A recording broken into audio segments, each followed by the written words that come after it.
Good morning. I'm Dan Mayson. And look what I got up my sleeve. It is. It's a little rainy. We'll get through this sucker together.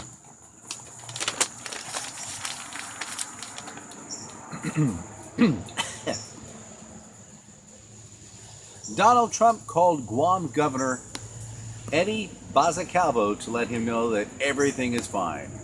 During his working vacation, the president told the governor that the military is at the ready. Nothing's going to happen to him. Everything's going to be great. He then said to Calvo, "This is between you and me, but you don't talk like that. You can't do that, and you can't do that with people like us." Maybe I shouldn't have mentioned that. Sorry. But anyway, Mr. Trump went on to point out that since Guam is on everybody's mind, that tourism is going to explode by 1,000%. Governor then said that the occupancy is at 95% and that he expects it to increase to 110%. Okay, so 1,000%, 110%. So those numbers are huge. They're unfortunately not rational numbers. You start throwing numbers like 1,000% and oh wait, rational. Yeah, sorry. I think I just answered my own question. Never mind. All right. Scientist at the University of Arkansas, Professor Daniel Whitmore, is pointing out that we will never see another species other than the human species as far as sentient beings are concerned.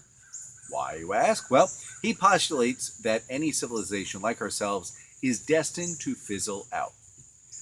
He proposes that it will take about 200 years from the start of the electronic age to the end. That would mean that any species outside this planet that is running in parallel to us, they've probably already gone by the time we reach out to their planet. Or they've moved so far beyond us that we're like simple apes to them. He points out that the earliest form of electronics, which would be the radio transmission, that started the path to the 200 years. That was back in December 24th, 1906, with the first radio broadcast. He feels that we're pretty much at the top of the bell curve, about 95% of the way there. And then he went on to talk about the Borg and assimilation. I don't know what that was all about. All right. Quantum computing is going to be a real bear. You know how your computer runs at like ones and zeros? I mean, every kid knows that. Well, quantum computers use things called qubits. So it can be a 1 or a 0, or it can be a 0 or a 1, or it can be both at the exact same time, or a combination thereof. So it really doesn't matter. And why is that important? Well, if you can have a random number like that, and it can run at breakneck speed instead of just doing ones and zeros, you can break through a lot of cool things like security systems, passwords. Turns out Russia has one, we have one, and that's pretty much all you need to start getting this game going again. Russia has a 51 qubit computer. I'm not sure what NSA has. Turns out you can buy one from D-Wave. It's a 2,000 qubit computer. I'm sure NSA's got one of their two of those. And the technology is getting smaller and warmer. You see, the systems need to run at near 0 Kelvin, which means you got to use a lot of compressed hydrogen, liquid hydrogen to keep them cool. But they are getting warmer, so they can start running at almost room temperature. They predict we'll probably have pocket-sized qubit computers.